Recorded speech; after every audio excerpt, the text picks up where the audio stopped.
A friend came to me this week and complained that a colleague was coming to work late, leaving early, and that management had allowed it. And he was furious.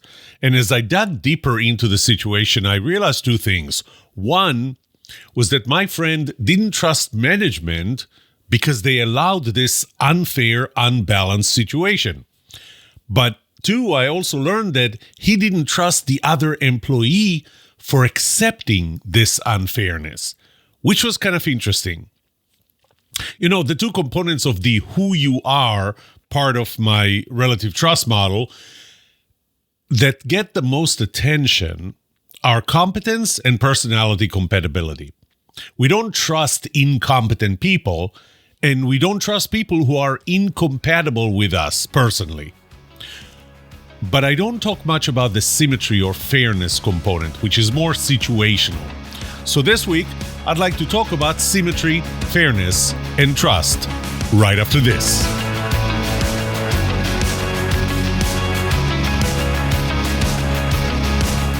Welcome to The Trust Show. I'm Yoram Solomon, your host, the author of the Book of Trust and facilitator of the Trust Habits Workshop. My mission is simple. I want to help you form habits that build your trustworthiness, because the answer to this question will have the biggest impact on your personal and professional success or failure. Can I trust you?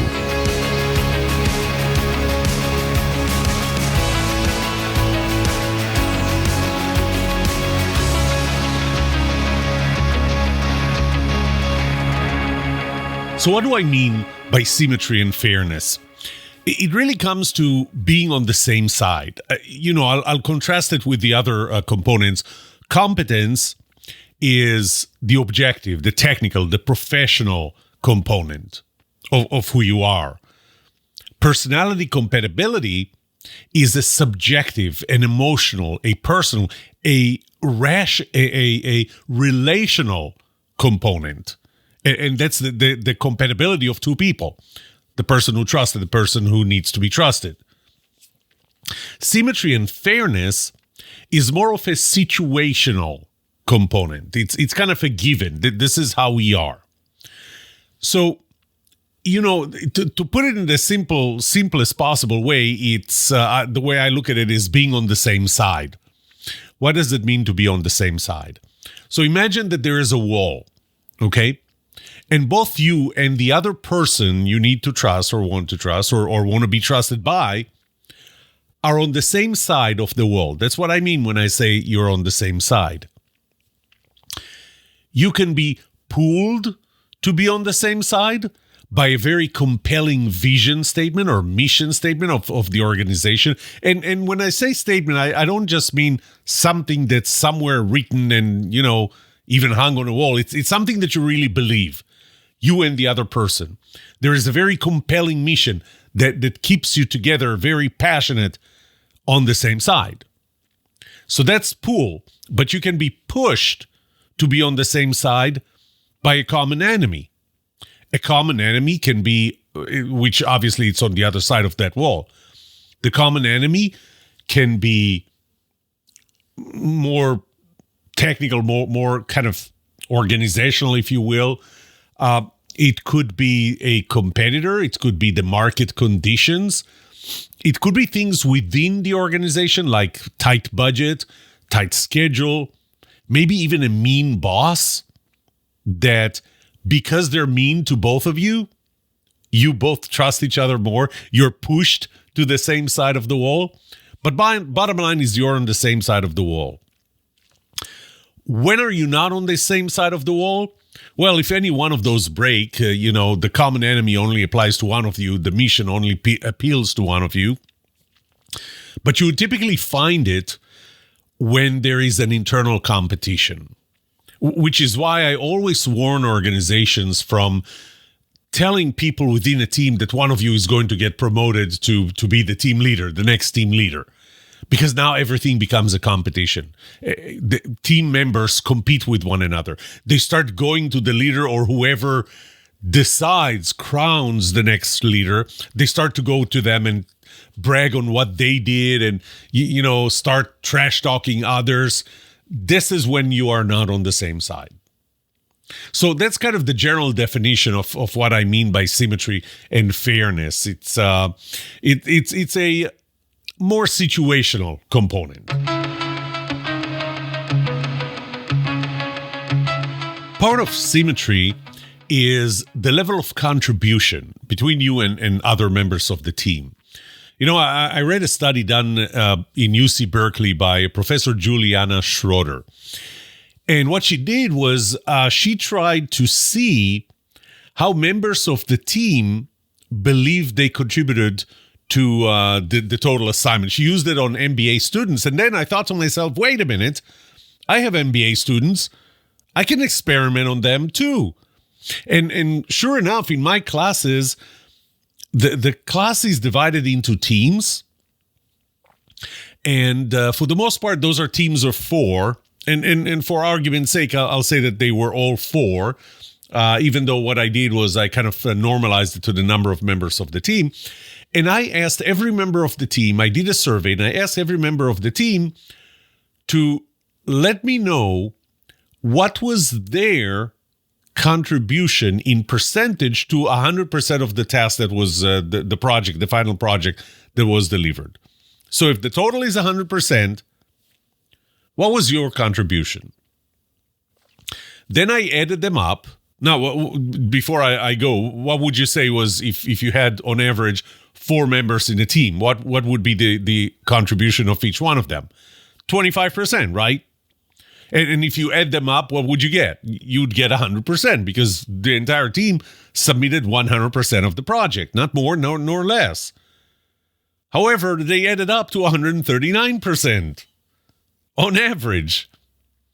And it was funny because then I looked at Juliana Schroeder's experiment in UC Berkeley to find that I was at 139%, she was at 140%. Very, very close. And the reason is that we're overclaiming.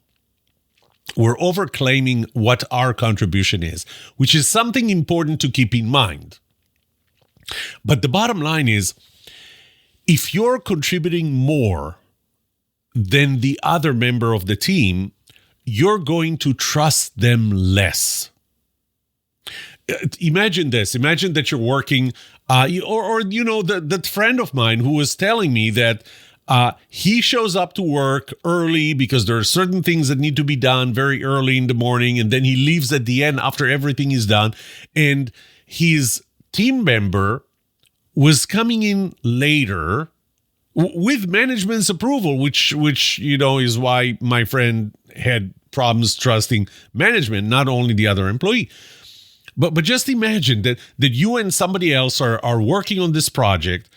You show up to work early, you stay late, you eat your lunch at your desk because you have a tight schedule, and you even work on weekends just to get it done, to meet that schedule. And your other team member shows up at 9, leaves at 5, doesn't care that there's still work to do. Don't talk to them after work. Don't talk to them about work over the weekend. Would you trust them? No, it's not equal contribution. Well, what happens if they contribute actually more than you do?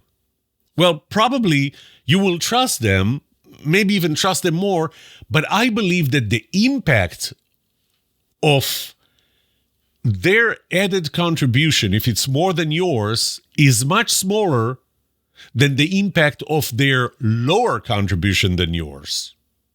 That would have a much bigger impact on you not trusting them than them contributing more than you on you trusting them. So, and it goes back to this whole bad is stronger than good. It goes back to the whole, we are much more likely to post a negative review if we had a negative experience than a positive review if we had a positive experience. We will lose trust because they contribute less than us. Doesn't mean that we're going to gain a lot of trust, more trust to them because they contribute more.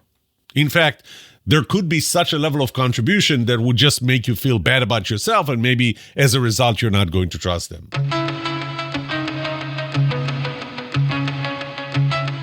The other side of contribution is distribution. So how much do you get versus how much does the other person get? There is an experiment that I typically use in my workshops. It was I think it was in a TED talk that I saw that. And it was an experiment where they had two monkeys in cages, one next to the other. You could see them, and they were each asked to do a task, and the task was really to give a rock. There was a rock inside. They needed to give the rock, and as a result, they would get compensation. So the first monkey gives the rock and gets a cucumber, a piece of a cucumber. And first, she doesn't have any problem with that, so she eats the cucumber, and it's good enough for her the first time. Then the second monkey is asked to do the same task, give the rock, and she gives the rock, but she gets a grape, which is sweeter, and apparently they like grapes more than they like cucumbers. So she gets a grape. The first monkey sees that she gets a grape, and the second time is asked to do the task, give the rock. She gives the rock. She gets a cucumber. She actually, and you have to see that video, she throws the cucumber at the experimenter, at the researcher. She wants, and she demands, you can see, without words, you can see that she demands the grape, just like the other one. Fairness. We look for fairness. So what if the other person in your team gets more compensation, gets more time, gets more resources, gets to leave early, show up late? You're not going to trust them because they contribute, because they get more than you. So it's kind of the opposite of contribution. In contribution, you're not going to trust them if they contribute less than you. In distribution, you're not going to trust them if they get more than you. By the way, the differences are less significant, and I'll get to that in a second. But once again, you got the bad is stronger than good component that plays in.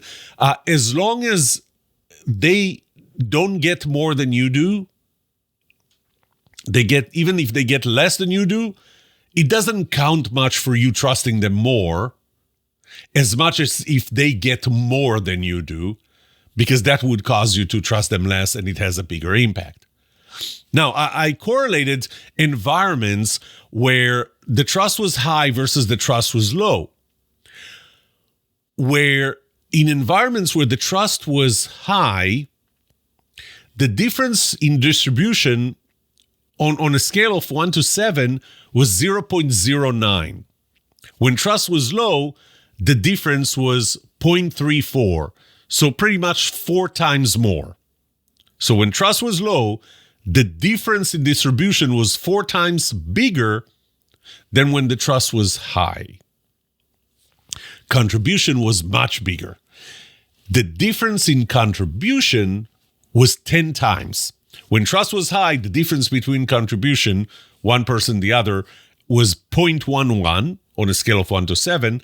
But when trust was low, that difference was 1.1, more than full 1 point. If I add them both up, the contribution differences and the distribution differences, what I got was that in low trust environment, the gaps are 7.2 times bigger. Now, I have to step back and say, I want to be careful between correlation and causation. You know, what I found was that the two things are correlated. The gaps in contribution or distribution versus whether trust is high or low. I'm not yet claiming that trust is high, not based on these numbers, the trust is high because the distribution is low. Distribution contribution gaps are low. But that's what I found in research.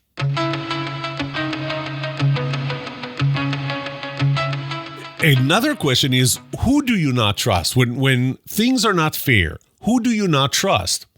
Well, first, you don't trust your boss. You don't trust management for making that kind of discrimination, for treating people unfairly, for treating somebody else better than they treat you. Once again, as long as if they're being treated better than you do, you don't trust management. If they're not treated as good as you are, the level of trust or less trust you have in management is not as big as if they're treating another employee better than you. But as I said before, it does spill into what you feel about that peer of yours. If a peer of yours gets more than you don't trust them. If they contribute less than you don't trust them.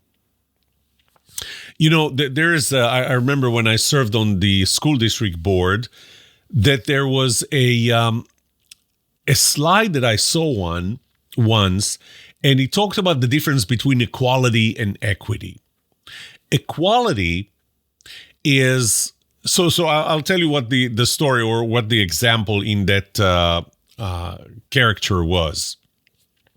There are 3 kids. One is tall, one is short, and one in the middle. No, it's not the Goldilocks story. There is a fence, and behind the fence is a baseball game. They all want to see the baseball game. The tall one can see, the other 2 can't. The fence is just too high for them. Well, they get 3 boxes that they can stand on.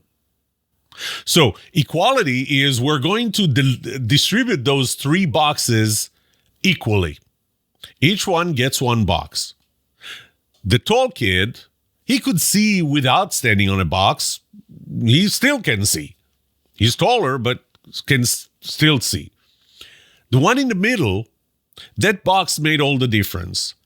Before, he couldn't see. Now that he's standing on 1 box, he can see beyond the fence. The short one is standing on 1 box and is still too short to see the game.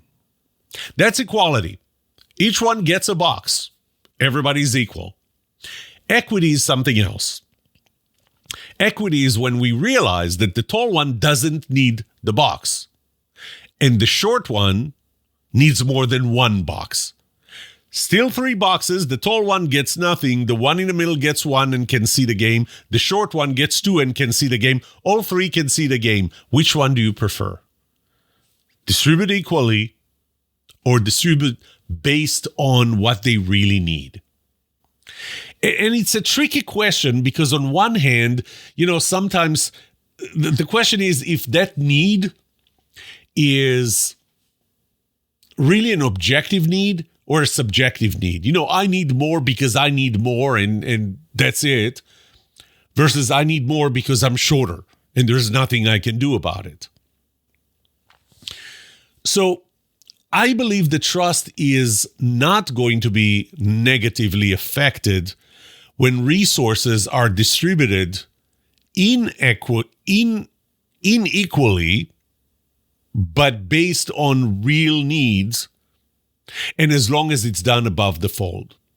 So that's one thing that I told my friend that complained about his colleague showing up late, going home early with management's approval. His issue was that it was not distributed equally, but there was no reason that was given. It wasn't done above the fold. It was kind of management said it's fine and that's it, and you don't know why. Maybe there is a reason. Maybe he lives really, really far. Maybe, I don't know, there is an issue that if my friend knew about that issue, he would understand why that special need, why that special treatment, why the different distribution, and in this case, even contribution. But it wasn't done that way. So equality is easy to see. Everybody gets the same resources. It's easy to measure. Equity is not as easy to see or to measure because it's not equal, because different people are getting different things. And because of that, if we're treating people with equity, which is better, but without explaining it, without doing it above the fold so that everybody understands why, we hurt trust. Do you remember the TV show Friends on NBC? I loved Friends. And in one episode, it was actually episode 22 of the first season, Chandler, the actor just passed away. He got promoted and became the boss to his former coworkers. And Phoebe, who is one of the 6 friends, but was also working there, she said to him, "They don't like you." And he didn't get it. And he goes, "What are you talking about? They love me." And she says, "Don't feel bad." And I'm actually quoting, I have this script. "Don't feel bad. You know, they used to like you a lot. But then you got promoted and, you know, now you're like Mr. Bossman, you know, Mr. Big." And when he still doesn't understand why, I mean, why is that difference? Why? I mean, they liked me before. She becomes more blunt and she said, "I think you just got to face it. You're like the guy in the big office, you know? You're the one who hires them and fires them. They still say you're a great boss, but they're not your friends anymore." You know, being friends helps in building trust. It's not necessary, it's not mandatory, but it does help. Hierarchical differences, someone that it kind of you can think of it as differences in distribution, if you will, or maybe even differences in contribution, because we may consider our managers doing less because we're not exposed to everything that they do. But they definitely are getting more. They're getting more mind share. They're getting more influence, more power, more money. And because of that, there is a component of differences in hierarchy that would affect trust. Let's talk about fairness. Fairness is important. And there's a game that I sometimes play that's called the negotiations game. I got it from Chris Voss, who wrote the book Never Split the Middle. And so here's how he does, or here's how he did it. So you split everyone in the group into teams of 2, okay? Pairs. Everybody has to be in a pair. They decide who's number 1, who's number 2. And I give number 1 $10. Virtually, I give them $10. They need to decide how much of it they're going to offer number 2, the other person. Can be anything between 0 and the whole $10. It has to be in whole dollars. So not 1 cent, 25 cents, $1. Just it's 0, 1, 2, 3, 4, 5, 9, $10. That's how much you decide to give the other person. It's not really a negotiation, even though they call it the negotiation game. I don't know why. But number 2 now has to decide if they accept or they don't accept. If they accept, they get to keep the split. So if I gave $10 and number 1 decided to give number 2 $3, and number 3 says fine, number 3 gets $3, number 1 gets to keep the remaining $7. But if number 2 does not accept, nobody gets anything. So if number 1 offered an offer that number 2 for some reason decided to reject, nobody gets nothing. So then I ask them to make the offer, and I remind them that the decision is final. There is no second chance. You can't split after the game is over just so that you know you're going to accept because you know that you're going to get something else. So we play the game, and the way I read about it in Never Split the Middle by Chris Voss, the way I read about it was that then I need to ask them who offered only $1. And, you know, a few of the hands are going to go up, and then I'm going to ask how many of you rejected it. And the whole point is I'm going to show that there's a pretty high percentage of people rejecting it because it's only $1. $1 is not fair. One day I did that experiment, this exercise, and I did it wrong. And you know how sometimes the best things happen when you fail in something, when you do something wrong? Well, that's what happened. Because I asked the questions in a reverse order. instead of first asking who offered $1 or who was offered $1 and then see who rejected it, I asked who rejected the offer. And, a few hands went up. And I asked the first one, what was the offer? The offer was 1. Why did you reject it? It wasn't fair. So now, just to make it clear, $1 is better than 0. So you were offered $1 out of the 10 that your number one got, and you rejected it. You would have made $1. $1 is still better than 0. Fairness was so important to them that they would rather reject and get nothing than accept and get something that's not fair. Does that make sense? I mean, it does. Second person who rejected. What was the offer? $1. Why did you reject it? It wasn't fair. Okay, that's I can see a pattern. Number 3, what was the offer? $1. Why did you reject it? It wasn't fair. Number 4, what was the offer? $10. Wait, what? What was the offer? $10. And you rejected it. Yes. Why?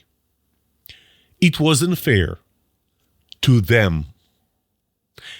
That person wouldn't accept $10, the entire $10, because it wasn't fair to the other person. They would rather get 0 than get more than the other person. And I thought that was amazing. So immediately, whenever I think something is amazing, I do a survey.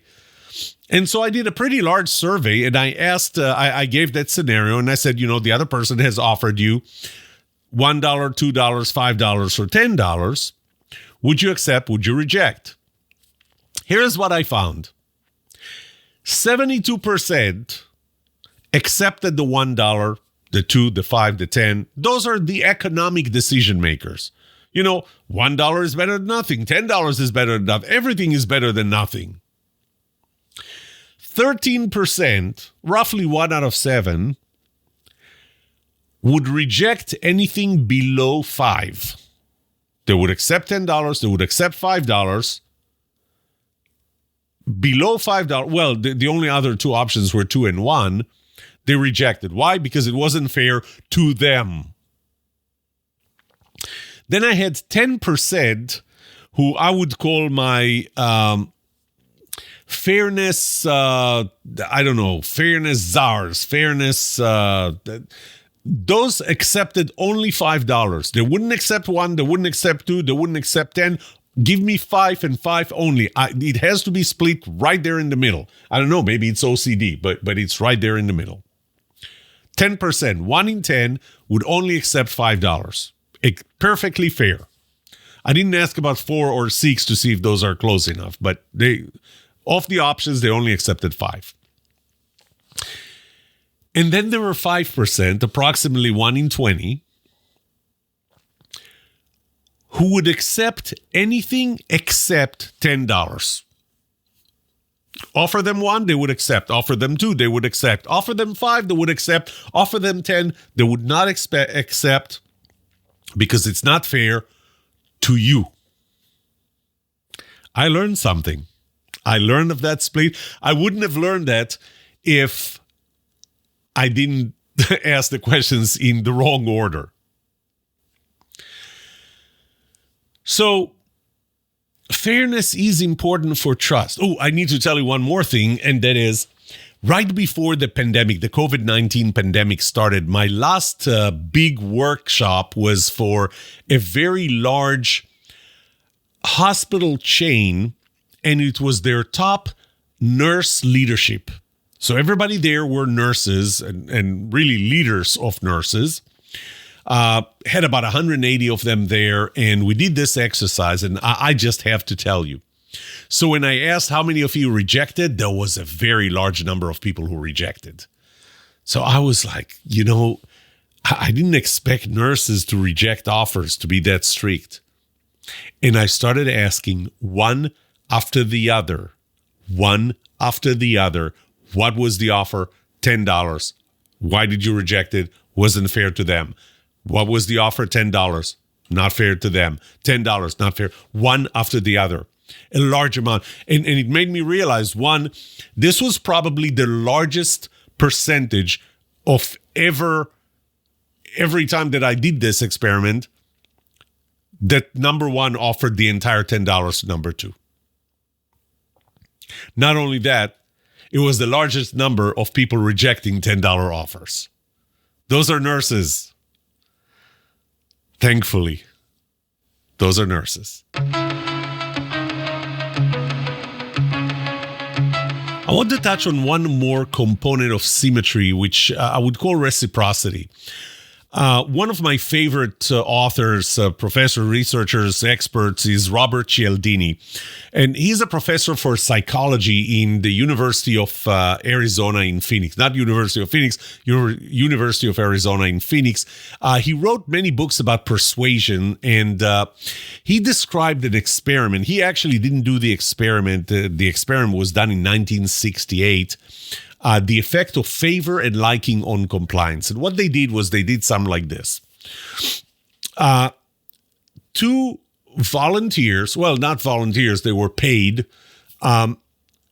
participated in evaluating some kind of artworks. So they were evaluating and rating them and so on, and doing that for a while and then taking a break, doing it for a while, taking another break, and so on.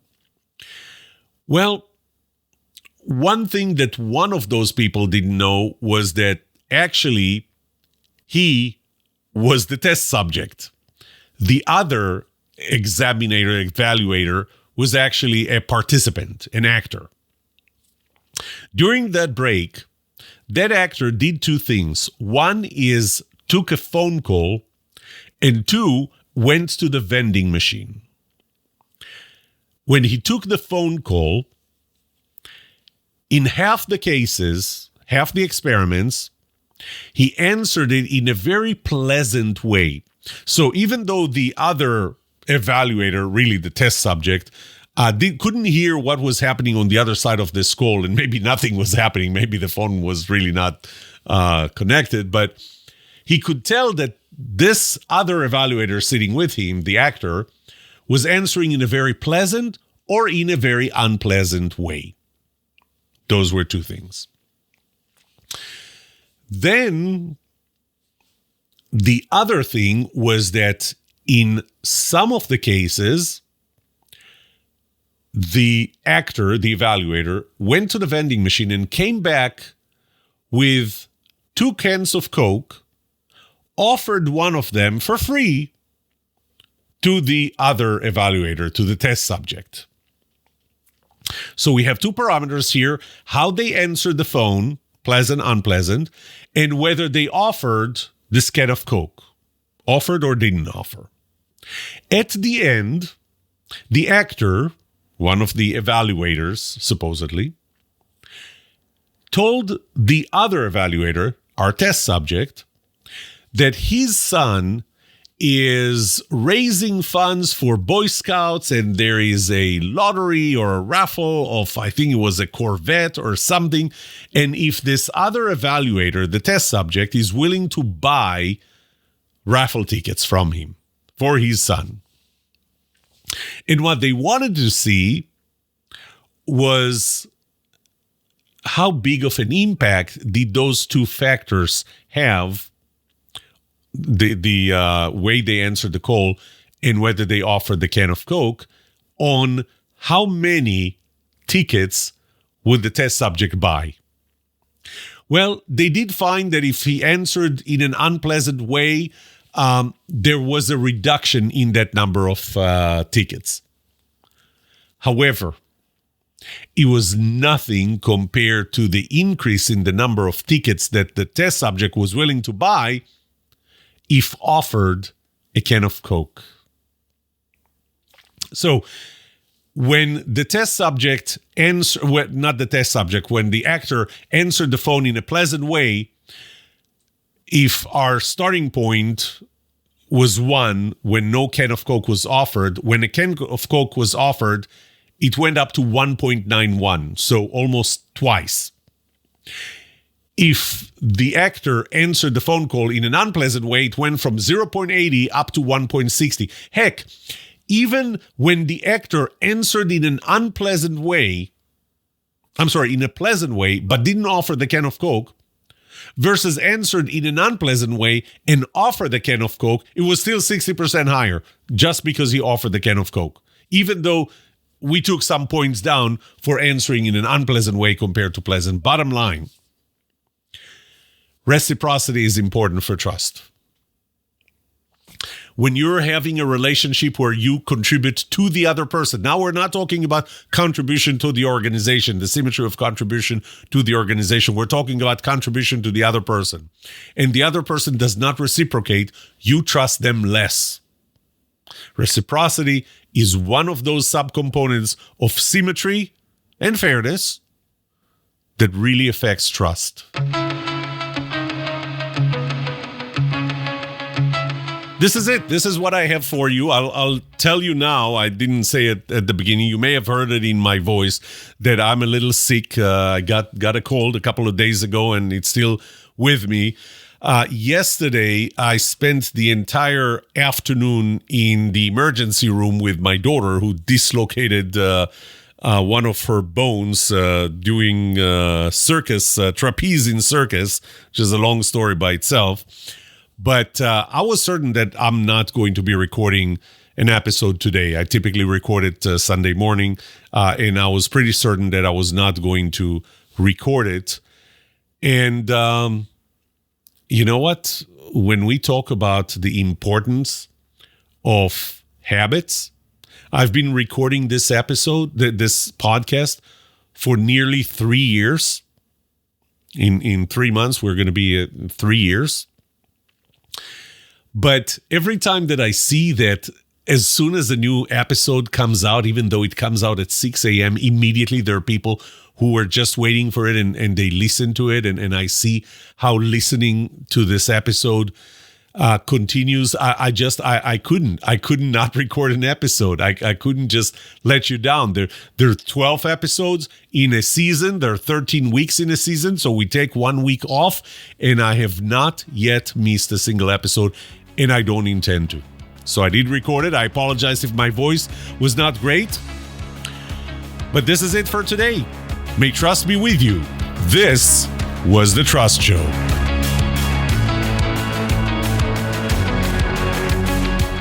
What would you like to know about trust and trustworthiness? Let me know and I'll answer it in a future episode. I would love to hear from you.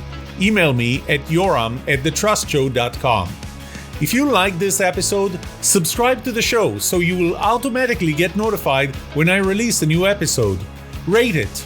Write a review for this podcast because those ratings help not only you, but also others looking for podcasts just like this. If you're looking for more resources to learn about how to build trust, be trusted, or know who to trust, look up my workshops, online courses, books, or go to my website, trusthabits.com. And remember that the answer to these two questions will have the biggest impact on your personal and professional success or failure. Can I trust you? And can you trust me? Thank you for listening or watching The Trust Show.